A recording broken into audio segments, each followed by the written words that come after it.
As I live, saith the Lord God, I have no pleasure in the death of the wicked, but that the wicked turn from his way and live.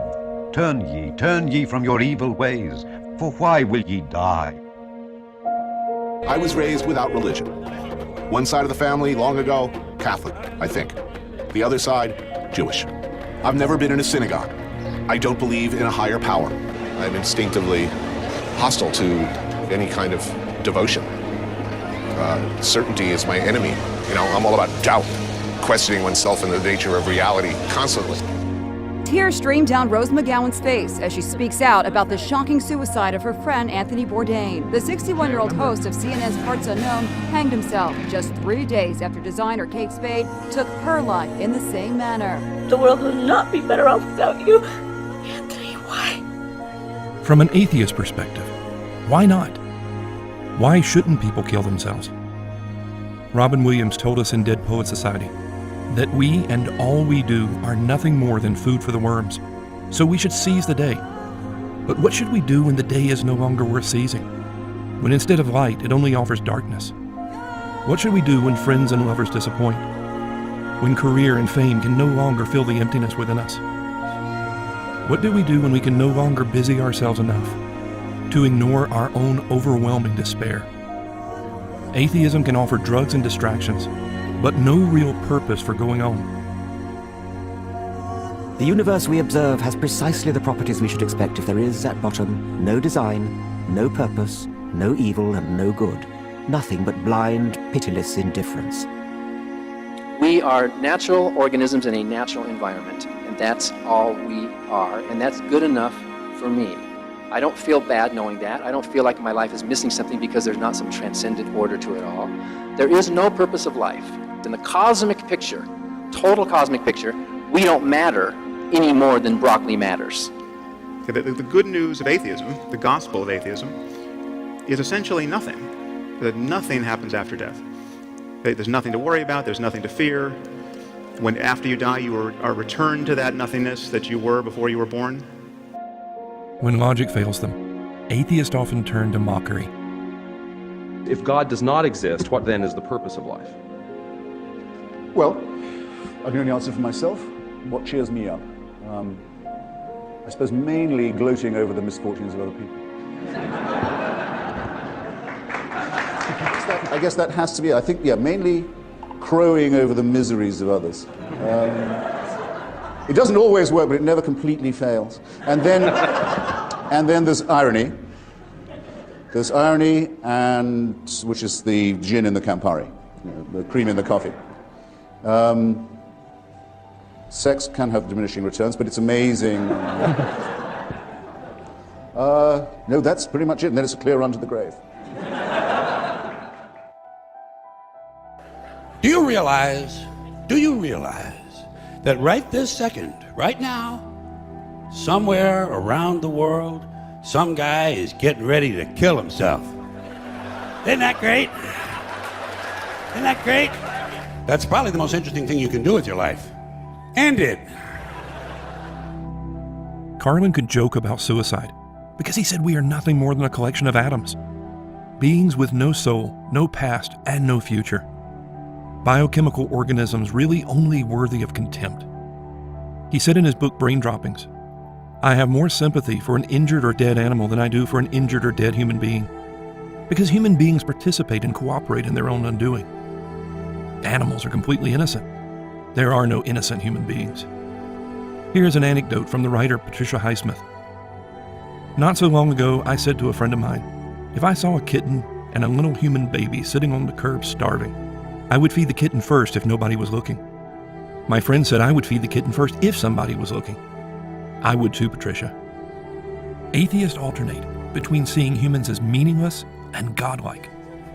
The God of the Bible presents a radically different perspective to both. I call heaven and earth to record this day against you, that I have set before you life and death, blessing and cursing. Therefore choose life, that both thou and thy seed may live, that thou mayest love the Lord thy God, and that thou mayest obey his voice, and that thou mayest cleave unto him.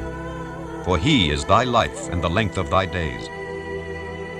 We are material beings, and as Carlin says, we participate in our own undoing. But we also have souls. God created Adam from the dust of the ground, and he breathed into him the breath of life. We are unique from all the other creatures, being made in the very image of God. This image is not material, but spiritual. We are rational, personal beings, made to have fellowship with our Creator. It is this image that explains our genius. We make music and create art. We explore. We long to understand the world around us and to understand ourselves. Christians cannot joke about suicide because we understand it as a profound tragedy. It is bad enough that people make idols of sex, possessions, and fame, but when they realize that these things can never truly satisfy, they throw away their lives rather than turn to the God who is supposed to be our life. Suicide is not simply the reorganization of atoms, but the destruction of something beautiful. George Carlin may laugh at suicide, but we weep. For all their pretenses, atheists can provide no truth, no value, and no real purpose apart from the God of the Bible. Yet they say Christians are the ones deceived, that these ideas of a God and a soul are nothing more than illusions. They call us to give up our comforting lies and face the hard truth that there is no God. But what is the illusion, and what is real?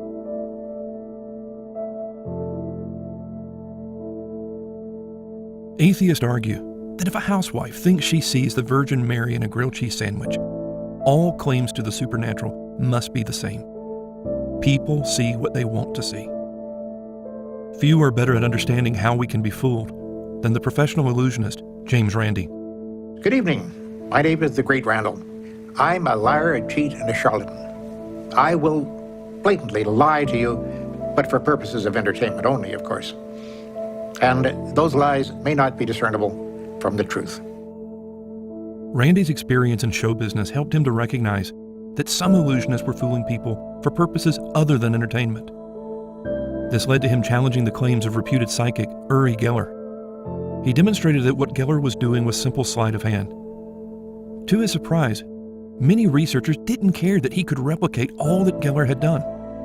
They were professors at Stanford and other leading universities. They had PhDs and were experts in their fields. They wrapped themselves in the mantle of science and reason and convinced themselves they had not been tricked. So Randy enlisted 2 teenage illusionists.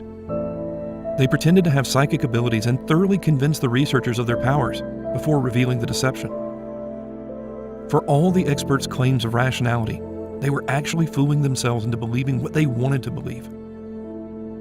Having exposed Geller and the gullibility of scientists, Randy then turned his attention to faith healers, particularly Peter Popoff.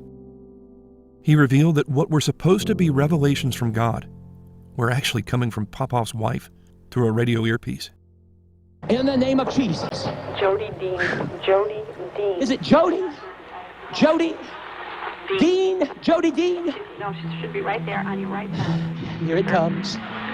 Okay, she lives at 4267 Masterson. 4267 Masterson. I can see the angels of God all around your house. Rosa? Kamir. Is it Kamir? You've been taking a lot of medication? She's there with her son, Kipper. He has a lump in his chest. Wait just a minute. Who's Kipper? He's got a lump in his chest. You want God to melt it right now? Kipper, stand up. God's going to burn that thing out right now.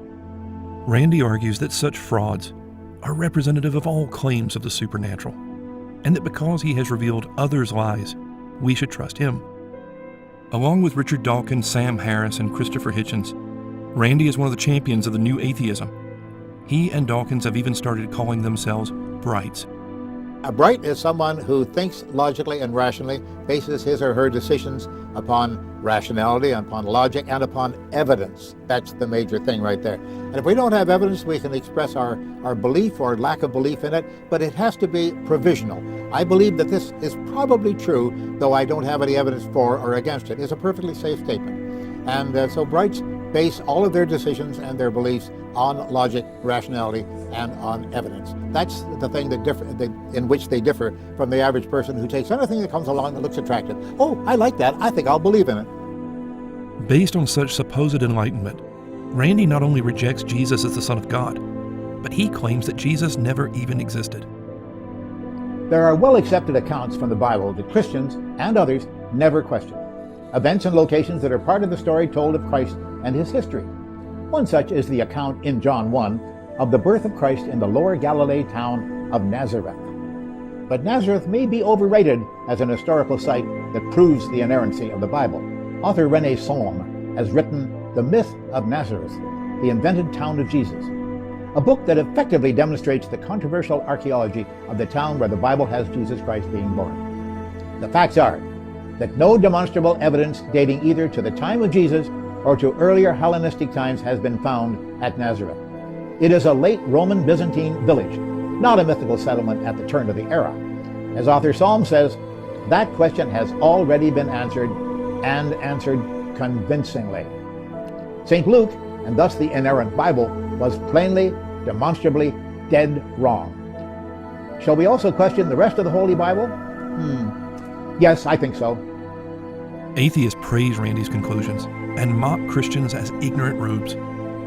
One comment on his video describes the typical Christian.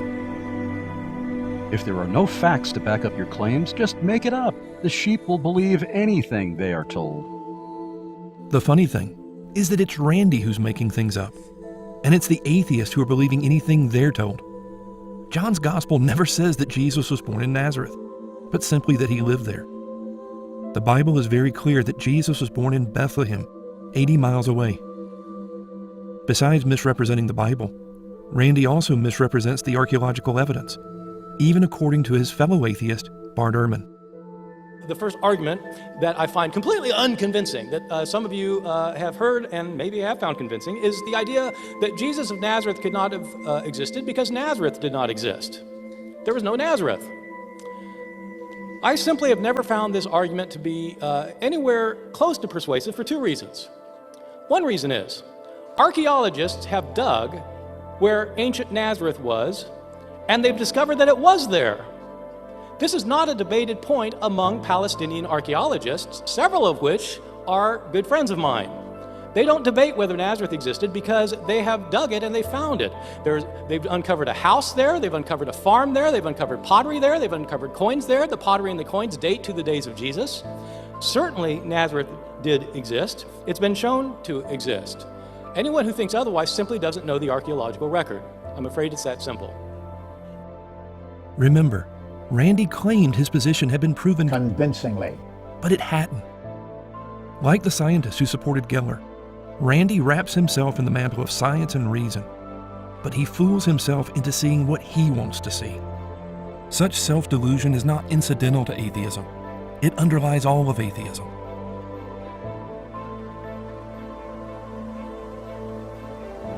In the same way that illusionists use sleight of hand, atheists use appeals to science. They pretend that it is the antithesis of faith and the only reliable source of knowing truth. If we accept their assertion, then God and the soul are dismissed by definition, because the scientific method is incapable of dealing with anything other than matter in motion. But such claims are absurd, because logic, math, and even the scientific method itself are also immaterial. Atheists insist that without scientific proof, it is a delusion to believe that anything could be more than opinion. But by that standard, their confidence in science is also a delusion, because science cannot prove the immaterial principles on which it is based. Pioneers in the scientific revolution were not left to such absurdities. Scientists like Isaac Newton and Johannes Kepler believed that we could have true knowledge, because the God who made all things knows all things and has given us truth. He has revealed himself to be a reasonable God who made a reasonable universe. He invites us as his creatures to reason with him. This most beautiful system of the sun, planets, and comets could only proceed from the counsel and dominion of an intelligent being.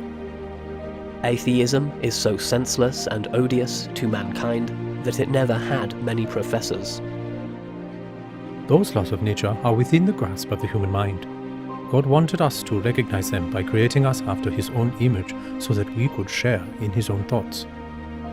Because of their confidence that a reasonable God controls the universe, these scientists believe the principle of induction allowed them to experiment and to draw accurate conclusions from their observations. Isaac Newton observed that for every action there was an equal and opposite reaction. He concluded this was the way God typically made nature to behave, and since God is reasonable, we should expect the same to apply in the future as a law of motion. Though the scientific revolution largely flowed out of the Protestant Reformation, it's no surprise to Christians that non-Christians can also do science, because we are all made in the image of God and we live in His universe.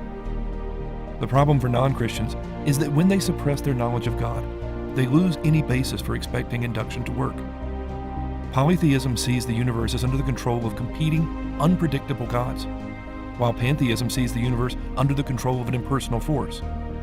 Neither gives real confidence that what happens today will in any way resemble what happens tomorrow.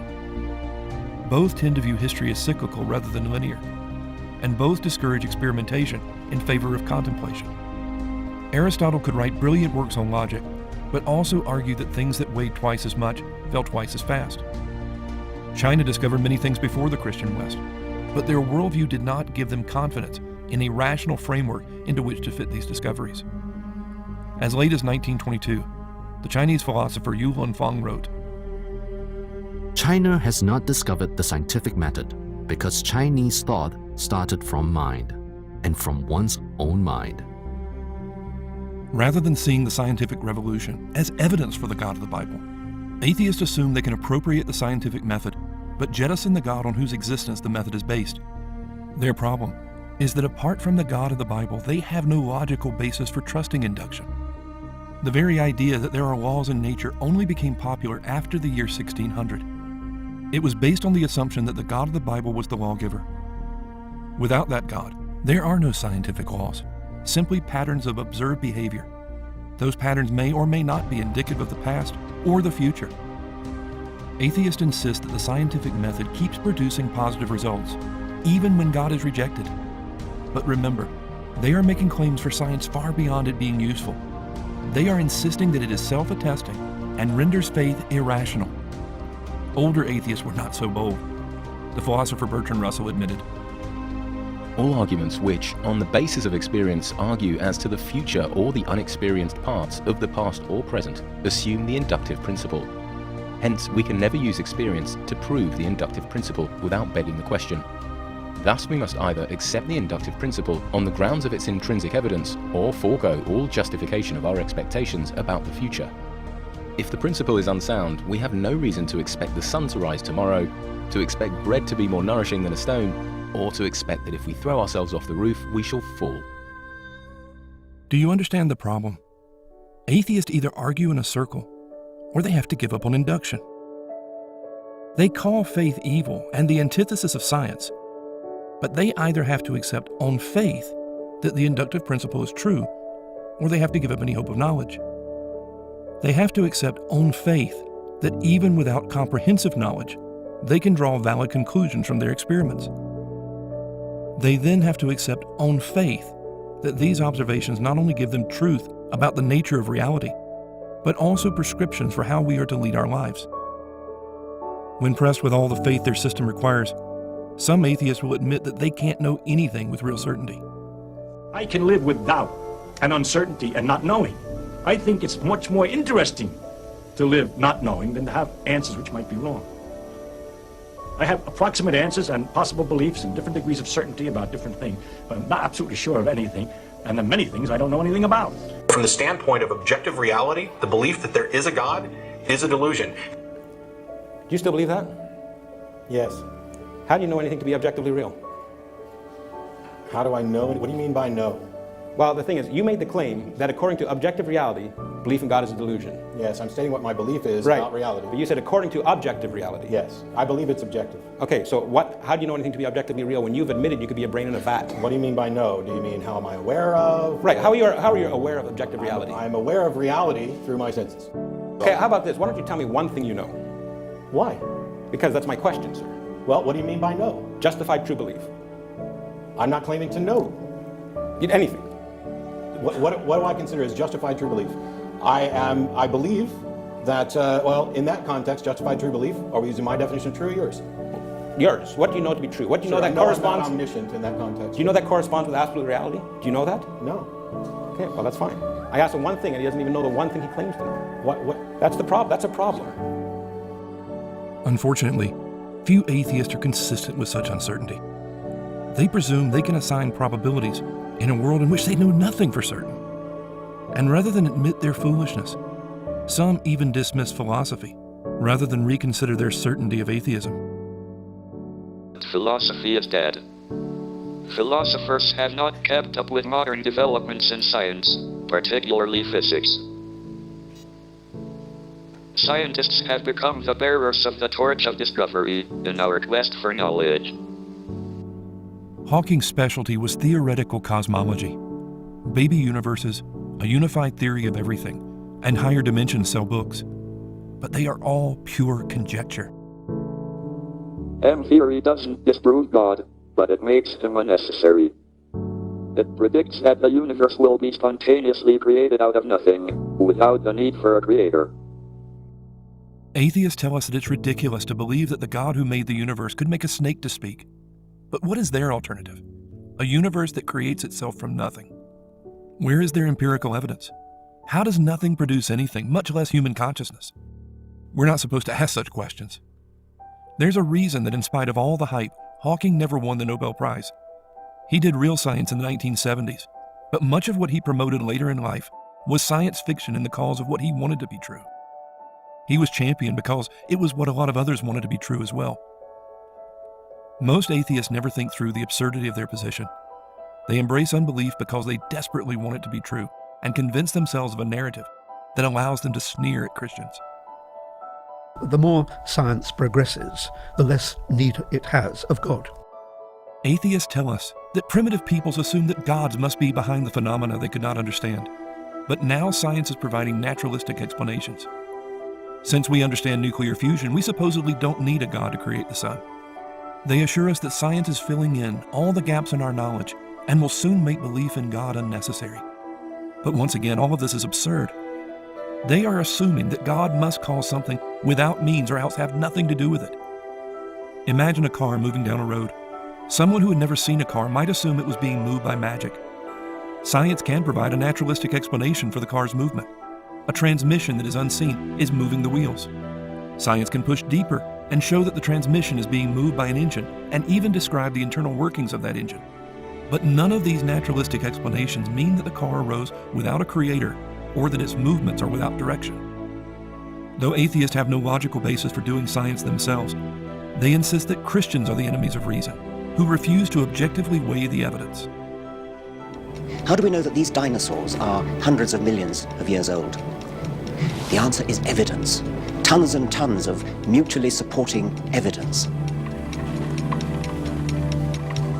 Science is about testing, comparing and corroborating this mass of evidence, and using it to update old theories of how things work.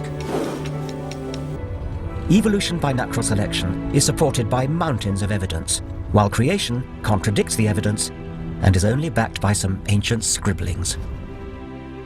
Dawkins pretends that the evidence speaks for itself and determines what he believes. But the reality is that, like the scientists who supported Uri Geller, he only accepts as evidence those things that confirm what he wants to believe. The evidence for God is all around us and in us, but atheists reject God before ever considering that evidence. I'm just interested, what sort of evidence could science or the physical universe present to you that would make you think, actually, that is evidence that there's a mind behind this? I find that a very difficult question. If I were looking in the Bible for evidence, heaven forbid, I would expect to see maybe increase in entropy is equal to Q reversible divided by temperature. And that is if there was literally an equation in the Bible, equation like in that. the Bible, rather than all this wishy-washy, elastic writing that it pervades. Right, so if there was something like that they discovered in the Bible, then I'd think then it was you'd probably think a forgery. well, exactly. The problem is, would it actually make you? No. I mean, is there anything from, is there any kind of evidence in the universe that could make, I mean, if the stars lined up to spell, Peter, please believe in me, it's about time. I put it down to madness.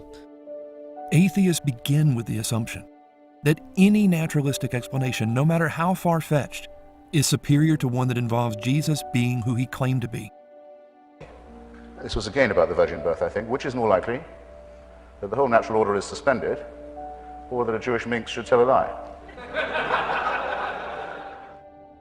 Atheists argue that Jesus must have never existed. If he did exist, his miracles must have been mere legend. If there was more to them, he must have been an illusionist like Geller or Popov. He could never truly have risen from the dead, so if he was crucified, he must have only appeared to die. If he really died, the disciples must have stolen the body. The fact that the disciples suffered martyrs' deaths for insisting on Jesus' resurrection is explained away by saying that people do crazy things. Such skepticism makes all knowledge impossible, but atheists only use it to dismiss what they want to ignore. For all their claims, they are not rational, objective, or scientific. Theirs is an ideology that uses an illusion of science to deceive. This is made abundantly clear if we look at atheism's creation myth, known as Darwinism.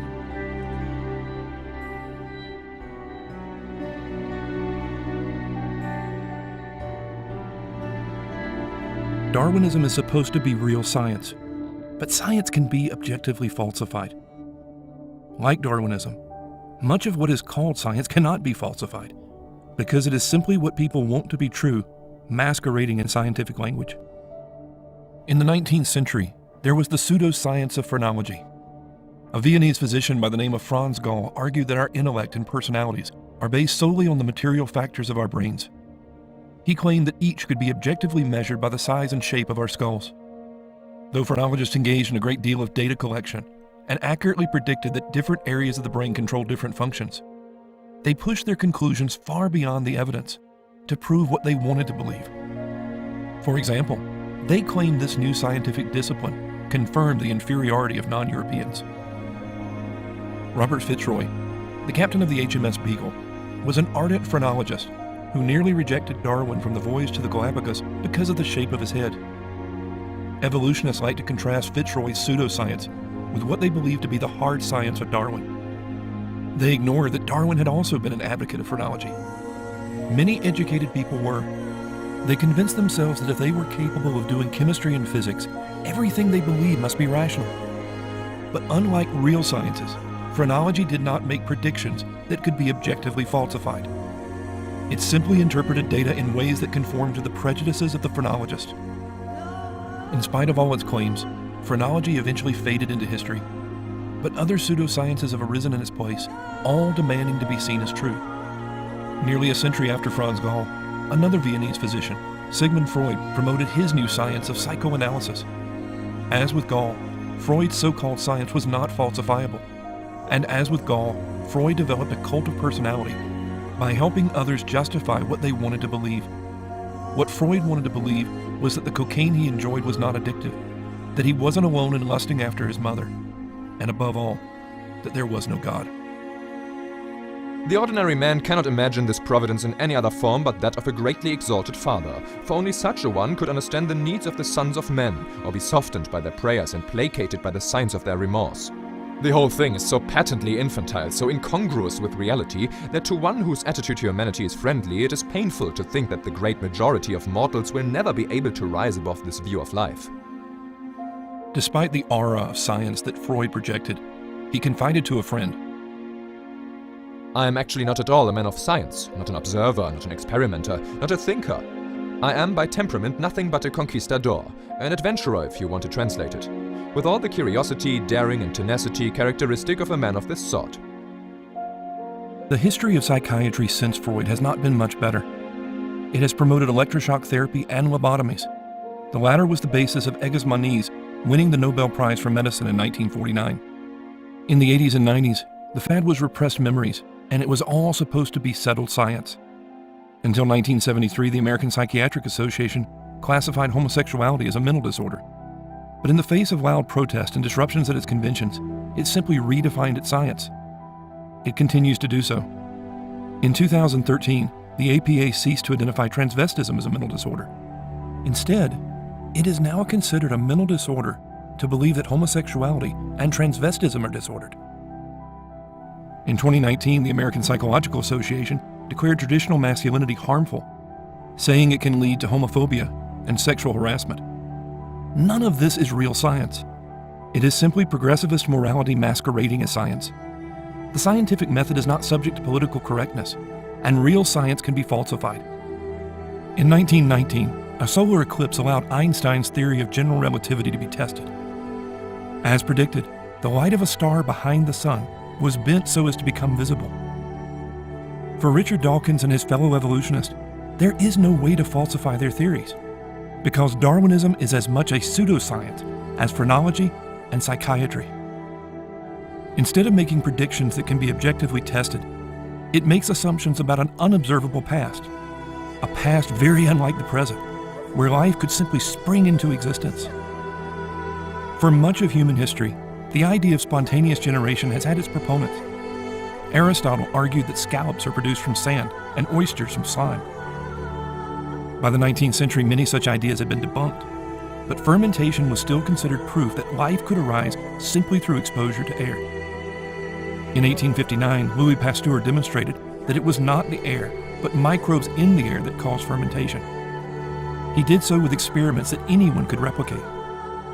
All subsequent experiments show the same thing that Pasteur found, that life comes from life, never from non-living matter. Darwinism is not about experimentation, but imagining a warm little pond in the distant past where the right conditions somehow produce something no laboratory can replicate. Like phrenology and psychoanalysis, it is about massaging data to fit a predetermined theory. Though Darwinists pretend theirs is the obvious interpretation of this data, that is not the case. Here's a helpful way to look at the problem Darwin faced. Climbing a mountain. Let's call it Mount Improbable. Let's say at the bottom we have the simple bacterial beginnings of life on Earth. At the top, man today, or any complicated piece of biology. So how did we get to the top? If it had happened by blind chance or by design, it would be equivalent to leaping up a sheer cliff in a single bound. Utterly out of the question. If we come round the other side of Mount Improbable, we find something very different. Here there's no sudden precipitous cliff. Here there's a gentle slope, a gradient of evolution. All we have to do is put one foot in front of the other, and we'll get to the top. Darwin's great insight was that life evolved steadily and slowly, inching its way gradually over 4 billion years. Natural selection, not a divine designer, was the sculptor of life. Under the microscopes of Darwin's day, cells seemed very simple. The idea of such cells arising spontaneously and mutating into higher forms of life seemed reasonable. But modern technology has allowed us to see deep inside these cells and demonstrated a complexity far beyond anything Darwin could have imagined. Red blood cells are so small that over 150 billion could fit in a cubic inch.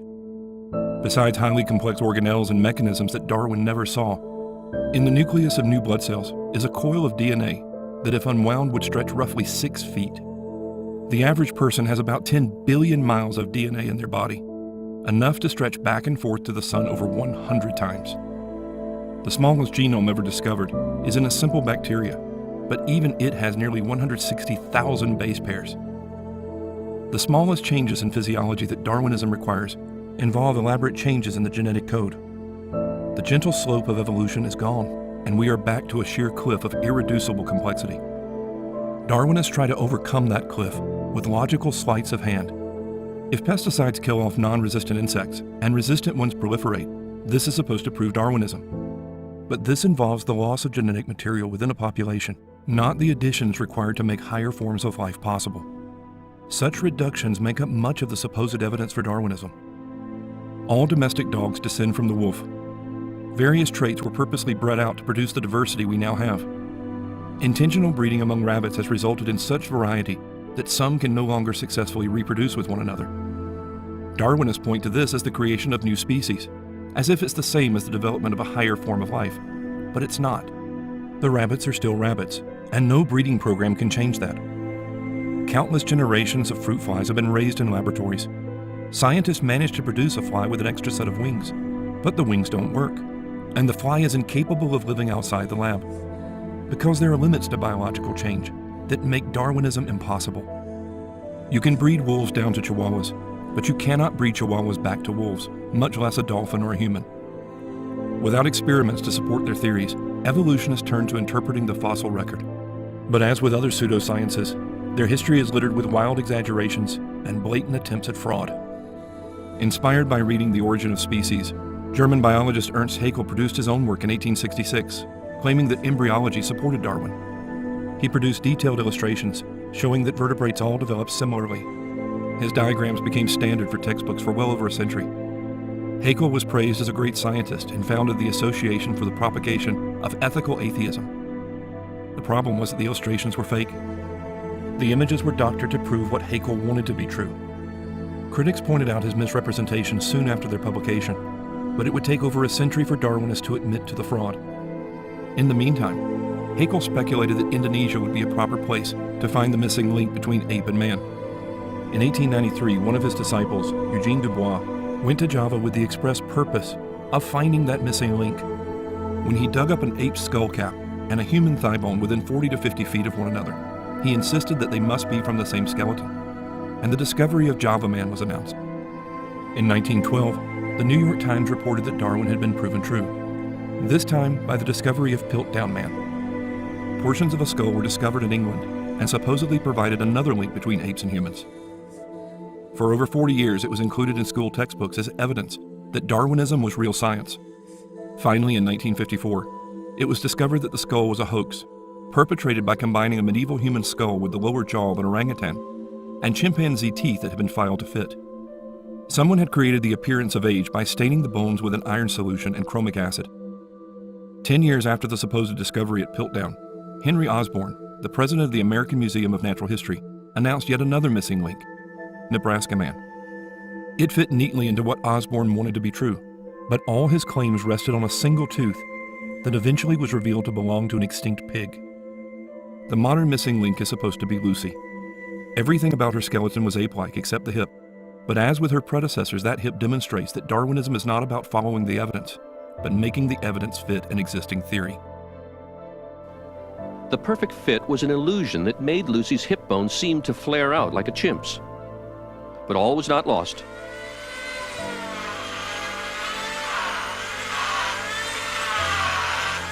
Lovejoy decided he could restore the pelvis to its natural shape. He didn't want to tamper with the original, so he made a copy in plaster. He cut the damaged pieces out and put them back together the way they were before Lucy died. It was a tricky job, but after taking the kink out of the pelvis, it all fit together perfectly, like a three-dimensional jigsaw puzzle. As a result, the angle of the hip looks nothing like a chimp's, but a lot like ours. Einstein's theory made quantifiable predictions. What does Darwin's theory predict? The survival of the fittest. And how do we know which are the fittest? It's those which survive. This is not science, but a tautology. Everything supposedly proves Darwinism, yet nothing does in the same way as in the hard sciences of chemistry and physics. Darwinists claim to find simpler organisms in older rocks and more complex organisms in younger rocks. This sounds persuasive until you realize that they not only date the fossils by the rocks, but the rocks by the fossils. Darwin knew that the fossils he had available did not demonstrate gradual change over time, with a multitude of intermediate forms. But he was convinced that as more data was collected, his theory would be confirmed. The last century and a half has only strengthened the evidence that animals appear suddenly in the fossil record and remain relatively unchanged, the very opposite of what Darwin predicted. In 1972, Harvard professor Stephen Jay Gould, along with Niles Eldredge, formulated a revised theory of evolution called punctuated equilibrium. They criticized the scientific community's commitment to gradual change as based on ideology rather than real science. The general preference that so many of us hold for gradualism is a metaphysical stance embedded in the modern history of Western cultures. It is not a high-order empirical observation induced from the objective study of nature. They explained away the problems of the fossil record by arguing that at various points in history, mutation took place so quickly it simply was not captured in the fossil record. This leaves Darwinism without empirical testing and without the fossil record. Yet atheists still demand that it be seen as science. Though fossils are open to interpretation, there is a history to Darwinism that is much more objectively evaluated. Most American high school students have been forced to watch Inherit the Wind. Despite changing the names, the film claims to be a faithful account of the Scopes monkey trial. An earnest high school teacher is jailed and threatened by fundamentalist Christians for daring to teach evolution, contrary to Tennessee state law. Good morning, young ladies and gentlemen.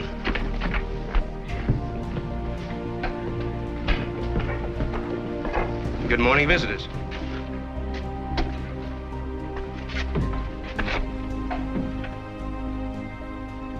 For our science lesson for today, we will continue our discussion of Darwin's theory of the descent of man.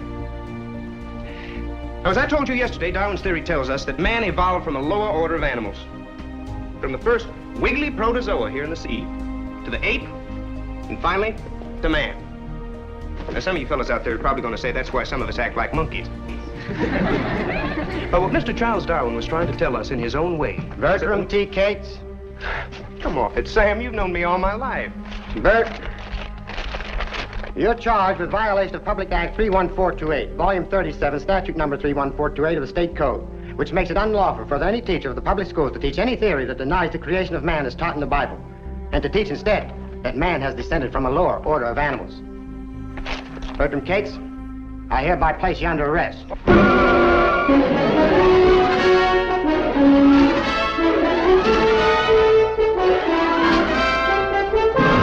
Monkey trial. Here's another one. Monkey shines in Hillsboro.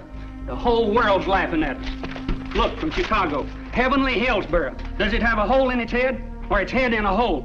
I'm telling you, we've gone too far. Let them laugh. We fight in the Lord's battle, ain't we, Reverend?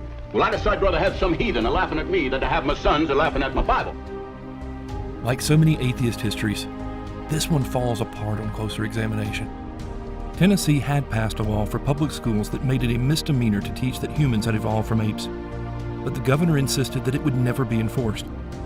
Despite this, the American Civil Liberties Union announced that they were looking for a test case and would defend anyone accused of teaching evolution.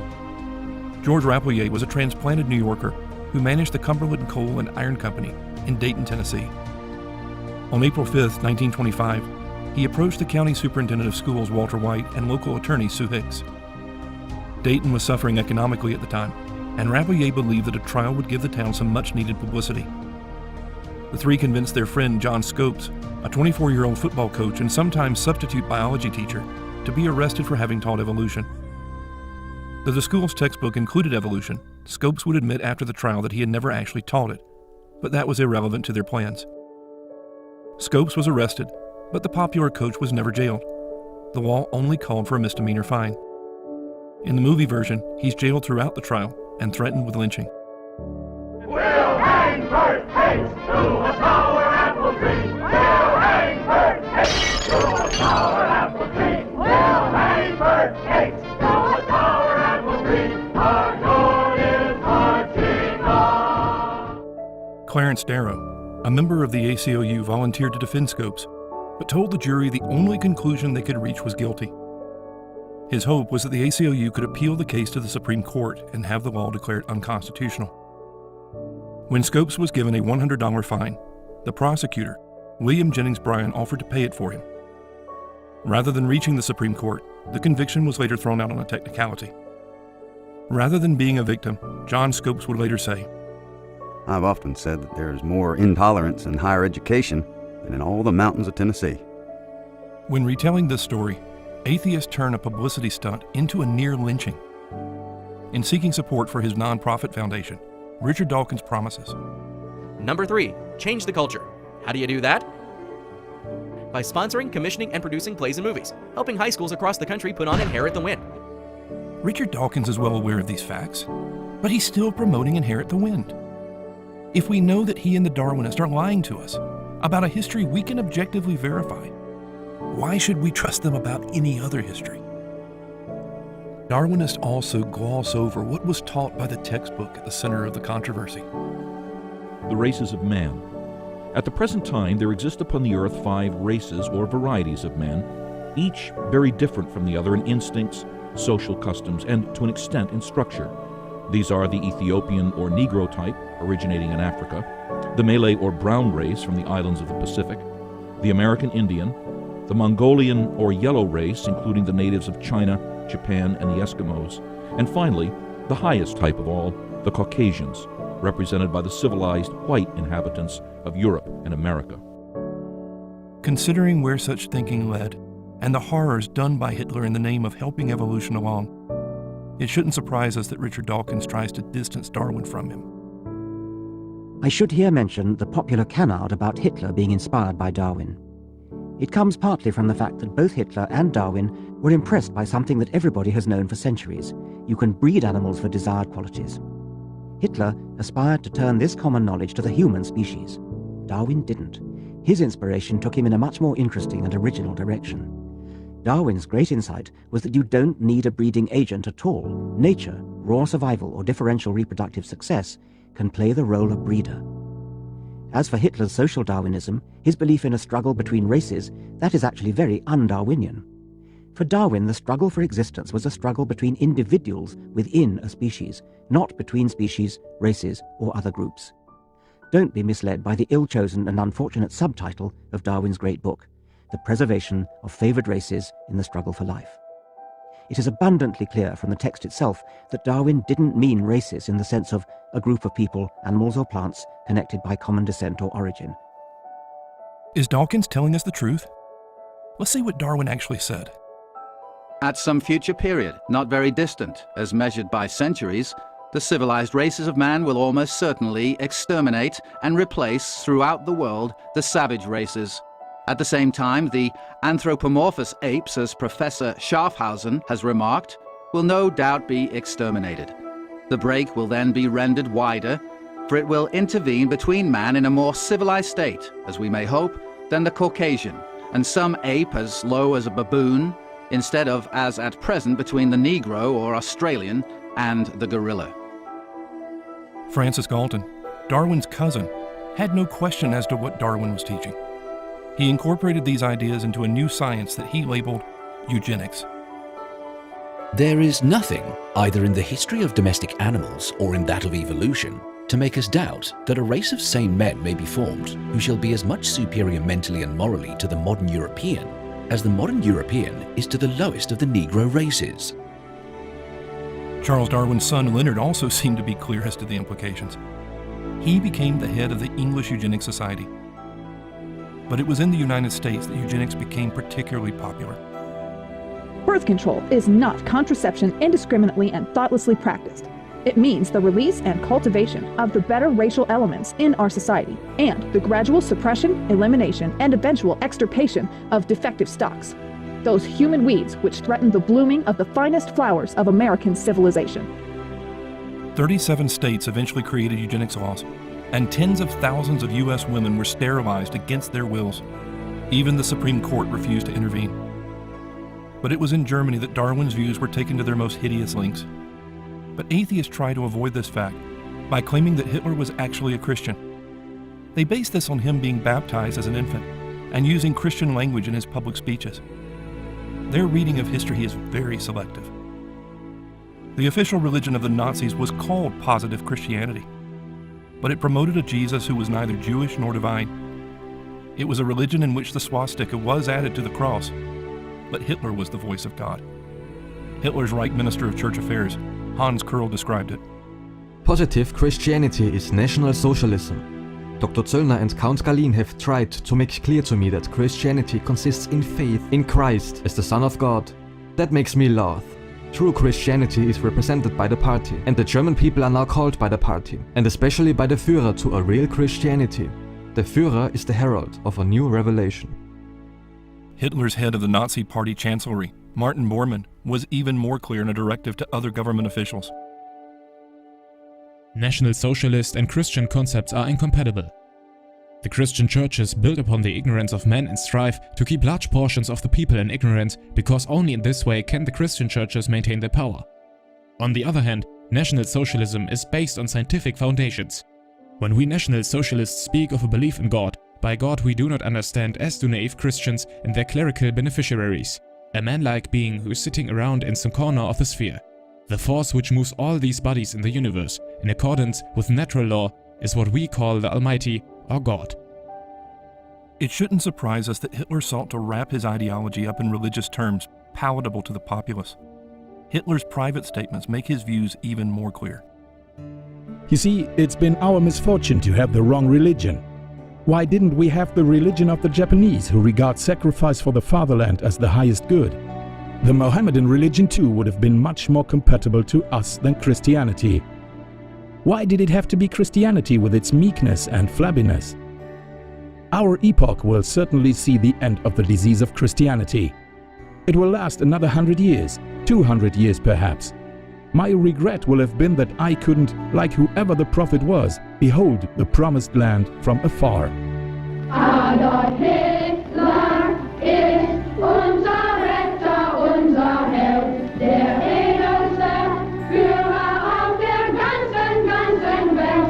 Für Hitler leben wir und wir sterben gerne wir, für den Führer bis zum Tod, denn er ist unser Gott. Despite atheist claims, Hitler was no Christian. He was actively hostile to the Jesus of the Bible. Whether or not he should be seen as a strict atheist or a pantheist is a matter of debate. But even Richard Dawkins will sometimes admit that he really was a Darwinian. Now, you are right when you say that aspects of what Hitler tried to do could be regarded as arising out of Darwinian natural selection. That's exactly why I said that I despise Darwinian natural selection as a motto for how we should live. I tried to say we should not live by Darwinian principles, but Darwinian principles explain how we got here and why we exist in the scientific sense. Atheists use Darwinism to dismiss God, but then they pretend they can avoid its obvious implications. How different is Dawkins' alternative from the forced sterilization and genocide of Darwinism? It turns out not much.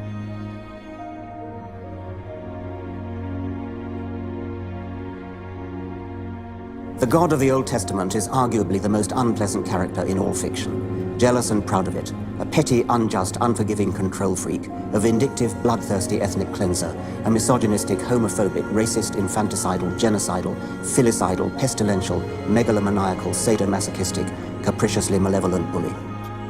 Remember, this is the same Richard Dawkins who said, "The universe we observe has precisely the properties we should expect if there is, at bottom, no design, no purpose, no evil and no good.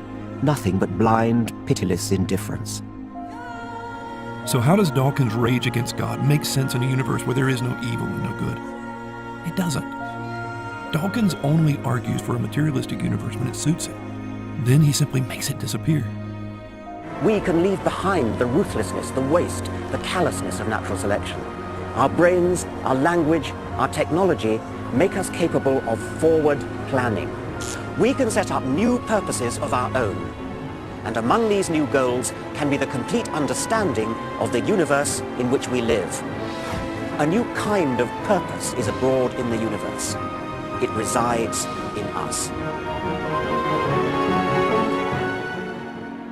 Did you ever wonder, why did the professors from Stanford want so desperately to believe in Uri Geller?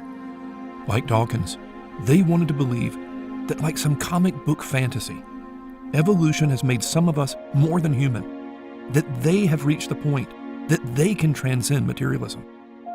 The real goal of atheists has never been a universe without meaning or value. Behind all the games, they want to define good and evil, not only for themselves, but for everyone else as well. They never wanted to get rid of God so much as they wanted to put themselves in his place. The Bible and belief in God turned out to be irrelevant. The Bible is an ancient book. It is not a book to base any truth on or any morality on. We've risen above those primitive days.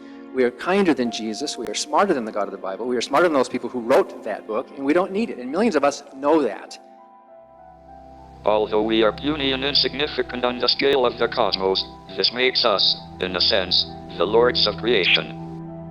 Do you understand the foolishness of what Hawking was saying? He was unable to move or even to speak without the aid of a computer. He was dying, and yet he called himself a lord of creation. His self-deception goes back to a very old lie. Satan told Adam and Eve they could be more than king and queen in paradise. They could be as gods. All they had to do was to reject what God had said and define morality for themselves. They presumed they could sit in judgment over God, but they were sorely disappointed. Rather than exalting themselves to godhood, their rebellion made them slaves to sin, and they were cast out of paradise. This world of lies, rape, addiction, and murder is the fruit of our first parents thinking themselves smarter and more virtuous than their Creator. Despite all the evidence to the contrary, men have never stopped believing that they could take the place of God and regain paradise without Him. There were many gods in ancient Egypt, but the central deity was Pharaoh, a man who called himself King of Kings and Lord of Lords. He considered himself truly enlightened and claimed he was leading people to paradise through a state that promoted incest, bestiality, and homosexuality.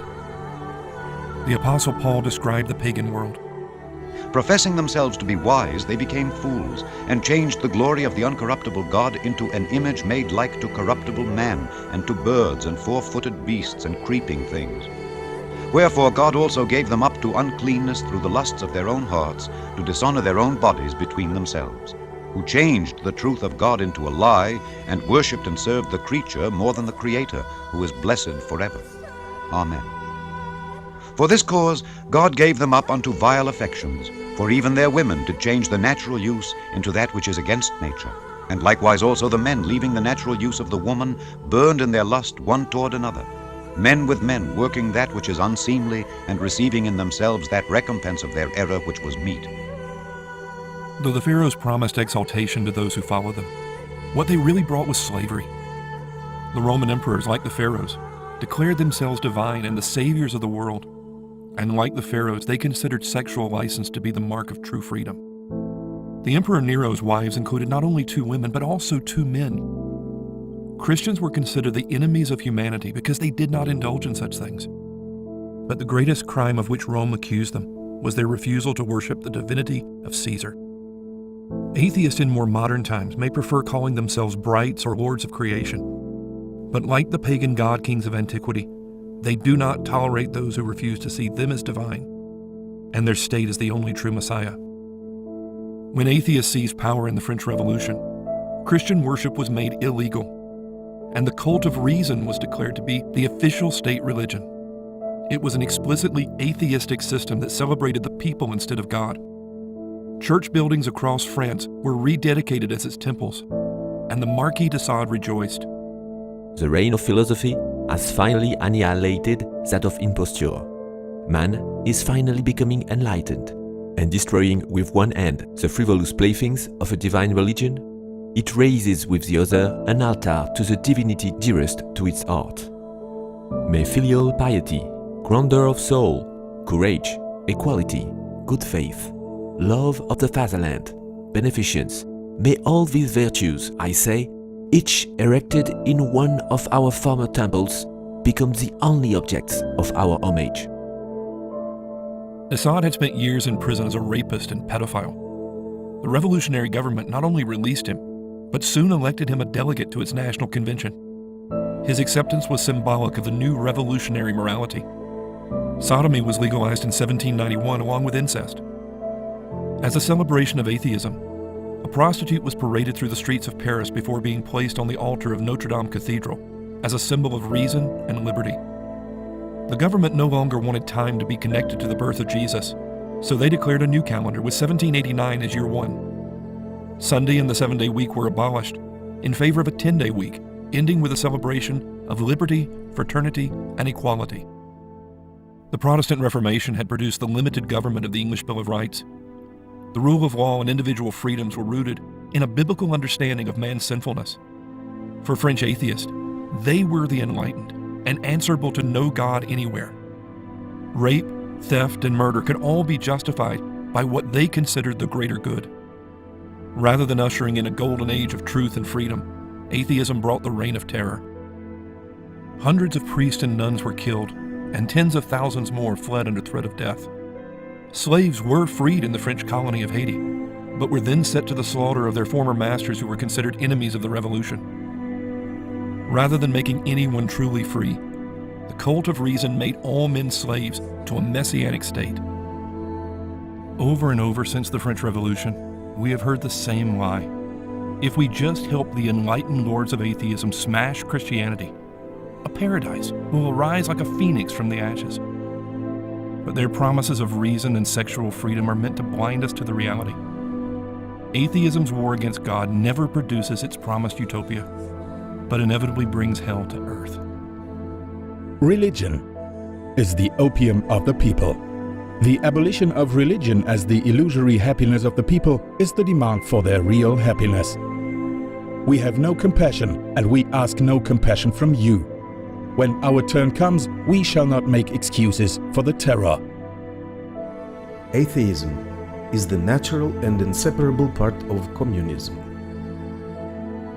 Like the French revolutionaries, the Bolsheviks repealed all laws against sodomy and incest in 1917. By May 1st, 1937, there should be no one single church left within the borders of Soviet Russia, and the idea of God will have been banished from the Soviet Union as a remnant of the Middle Ages. Stalin oversaw the creation of the League of the Militant Atheists, with 3.5 million members dedicated to the extermination of all religions in the Soviet Union. We will substitute materialism for idealism and atheism for theism. Monks are tapeworms gnawing out the bowels of society.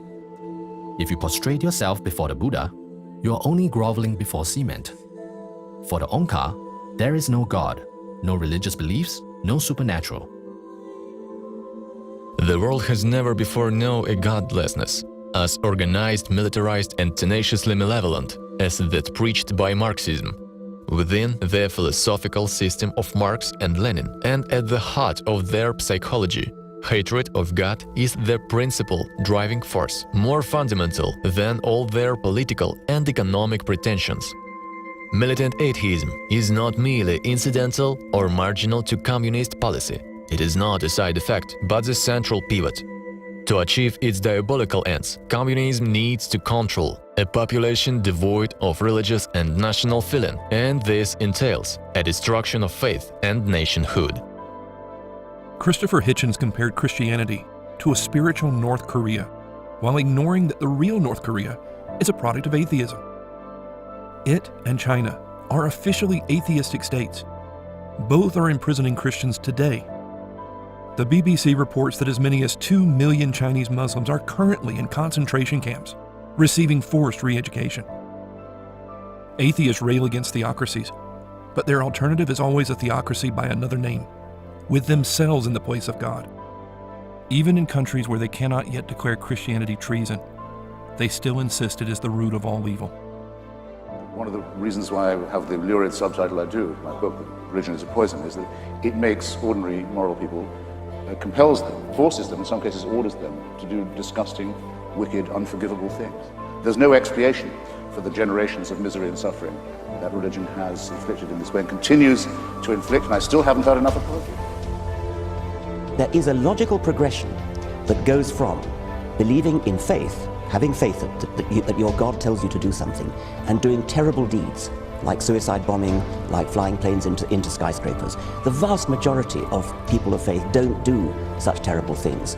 But those people who do terrible things do it believing that they are righteous and good, and they think that they're doing the will of their God. So they're not evil people, they're actually good people by their own lights. They believe they're doing good things, and that's why religion is evil, because it can make you do evil things, believing that they are good. Dawkins ignores what happens when men define good for themselves. He ignores the 100 million people killed in the name of atheism in just the last 100 years. He dismisses the pedophilia he experienced as a child. Instead, he insists the real immorality is raising children as Christians. Don't ever tell a child you belong to this religion. That is child abuse. Have you ever thought through what Dawkins is saying? If parents teaching their children religion is child abuse, then shouldn't the state stop it? But what happens when parents refuse to turn their children over to the state? What should the state do then? Every atheistic despot has argued that imprisoning and killing people was for the public good. They've argued that religion is the enemy of a rational and good society. They insist it is religion that keeps society from evolving into something better. Stalin had the power to impose his morality. What would the world look like if Dawkins had the power to impose his? We're told that such questions are unfair, because atheism is not a system, but only a negation of belief. Despite such pretenses, modern atheists not only sound a lot like one another in their positive prescriptions, but they also sound a lot like the old pagans. They've updated the packaging, but they've revived the pagan idea of spontaneous generation. They brought back the messianic states of Pharaoh and Caesar. And they continue to push the pagan view that true freedom is only found in sexual license. So, you guys, seriously, this next thing I feel is very special. This is a cool little segment. You know this woman from Crazy Ex-Girlfriend. Please give it up for Rachel Bloom. This one goes out to all my bipeds who identify as haters. This world of ours is full of choice, but must I choose between only John or Joyce? It's evolution, ain't nothing new. There's nothing taboo about a sex food. A drag queen, drag king, just do what feels right. You're tall, pansexual, flirty wood sprite. That's exactly the right message, Rachel. Nice job. Dawkins recognizes that moral relativism is absurd, so he insists that a moral zeitgeist has developed, where reasonable people like himself agree on what is good and evil. Besides what we've just seen, what else does such a morality entail? Peter, I think you must be one of the most moral people in the world. You've certainly got one of the most logically thought-out ethical positions in the world. And yet, precisely because of its logical consistency, you seem to get a lot of flack coming from two quite different directions. Well, that's certainly true. On the one hand, I'm critical of the attitudes that most people in society have towards animals. I think that we don't take the interests of animals seriously enough, and in a way I think it's an implication of Darwinism that we should take them more seriously, or at least that it breaks down some of the barriers that have separated us from animals. But on the other hand, because I don't think that humans are special just in virtue of being a member of the species Homo sapien, I think that if you have humans who are, for example, severely damaged at birth, that it's not wrong to end their lives. So I think that in some cases, human beings don't have a right to life because they don't have the possibility of having a worthwhile and meaningful life. And so, of course, I get flack from the conservative moralists and conservative Christians from that perspective. Well, that seems to me to be completely logically consistent. What about infanticide? Strictly morally, I can see no objection to that at all. I would be in favor of infanticide. But I think I would worry about, I think I would wish at least to give consideration to the person who says, well, where does it end? And I know that Ingrid Newkirk, who's the head of People for the Ethical Treatment of Animals, has actually said that she would like her body to be eaten. She's making a statement by that, when she dies, that she would like her friends to barbecue her, because she's trying to make the point, I guess, that this is not so different from what people do. In fact, it's morally better. Steve Gould once speculated about the possibility of a hybrid between humans and chimps, and he added that he could think of no experiment that would be more immoral to do. I couldn't get that. I mean, it seemed to me that it might be a very moral thing to do, precisely because it would have the effect of breaking the barrier of the wall around Homo sapiens. Atheists rail against the judgments of God in the Bible, but here is Dawkins, the hero of modern atheists, arguing for cannibalism, infanticide, and the creation of human-ape hybrids. Things that sound eerily like the positions of those with whom he doesn't want to be associated. Their thinking is similar because they believe the rest of us are just animals, but they've evolved into something divine. Richard Dawkins' rage against God makes perfect sense when you realize that Dawkins is a jealous God and proud of it. When you realize that the God of the Bible judges him to be no God at all, but a pitifully small and evil creature. Do you remember what Sam Harris said? The good news of atheism, the gospel of atheism, is essentially nothing. That nothing happens after death. There's nothing to worry about, there's nothing to fear. When after you die, you are returned to that nothingness that you were before you were born. Atheism promises a life of fulfillment without guilt or lasting consequences. But like the promise of drugs, it's all a con. How do we find fulfillment in a materialistic universe of blind, pitiless indifference? Materialism may make it ridiculous to call anything evil, but it also makes it ridiculous to call anything good. It's a universe where there's no real basis to distinguish between helping a lady across the street and pushing her in front of a bus. It's a universe in which nothing can be considered ugly, but also one in which nothing is really beautiful. Some things may amuse us for the moment, but remember, we and all we do are nothing more than food for the worms. How long can we really distract ourselves from the meaninglessness of it all? Atheists try to transcend the emptiness of materialism and create their own meaning and value. but they quickly demonstrate themselves to be foolish substitutes for God. They promise truth, but deliver lies, because they cut themselves off from the God of truth. They promise messianic states, but only deliver tyrants, because they cut themselves off from the God of love. They promise exaltation through sex, but they only bring degradation. The truth is that whether as God kings or as lovers, other people make pitifully small and disappointing gods. Many are fooled into believing that fulfillment can eventually be found. They just need to achieve something more or get the right person in their lives. It's a dream that never becomes reality. Brad Delp was the lead singer of the rock group Boston. He had the fame, fortune, and romance that are all supposed to make life worth living. His suicide note simply read, "I am a lonely soul." Atheists have no real answers to suicide. They can offer drugs and distractions, but nothingness is often preferable to their broken promises of life apart from God. But atheists are not only lying about the here and now, they are also lying about what comes next.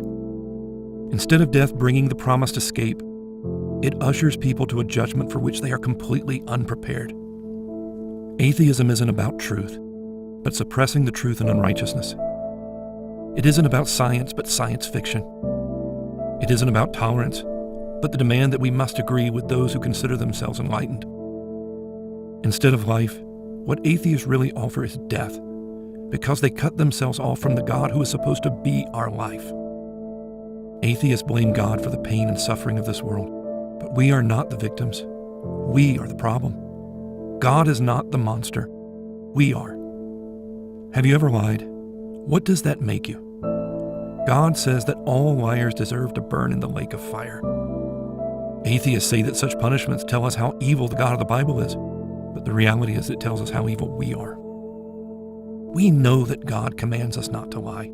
So when we deceive others, we demonstrate that we love ourselves more than the God who made us and has given us everything. The reality is that unless our hearts are changed, we are all liars and hate the God of truth. No matter how much we try to convince ourselves that we're good people, with every sin we are shaking our fist at God, telling him we will not have him rule over us. It's not just the rapists and murderers that God sees as truly evil, but all of humanity. Despite how we try to deceive ourselves, we are all monsters if given the opportunity. God says that sin has given us hearts of stone, incapable of real love for him. We have filthy past with sins that demand judgment, and we are all spiritual lepers, unclean and making everything we touch unclean. The one time we had God within our grasp, we nailed him to a cross. But on that cross, Jesus died for our sins. The biblical gospel is not about men exalting themselves to become gods, but God humbling himself to become a man. Atheists feel virtuous for what they hate, but the real gospel is about Jesus, the incarnation of love, dying for those who hated him. Jesus nails our stony hearts to the cross and gives us a new heart that loves him. He bears our sins to the cross and pays their penalty so that we might receive his perfect life counted to us. He nails our poisonous life to the cross and puts his Holy Spirit in us. He offers all of this freely if we will simply repent of our rebellion and turn to him in faith. The biblical gospel is so much more than the nothingness of atheism. It is reconciliation with the God who gives light and truth in this life and for all eternity. Jesus calls us to come to him and find the rest for our souls for which we so much long. But atheists reject this reality in favor of fantasy. They seek out so-called scholars to confirm them in what they want to believe, even if what those so-called scholars say is no more honest than inherit the wind. They imagine that they are good and God is evil. They imagine that they can yet bring about paradise and make nothingness into good news. And they imagine that lies are better than the truth they don't want to face. I'm a liar, a cheat, and a charlatan. I will blatantly lie to you, but for purposes of entertainment only, of course. The lies of atheists are meant to do more than entertain. All the deceptions, the games, and the evasions are meant to convince themselves and others of what they want to believe. The fundamental illusion of atheism, that they get to judge God, and they will never be judged by him.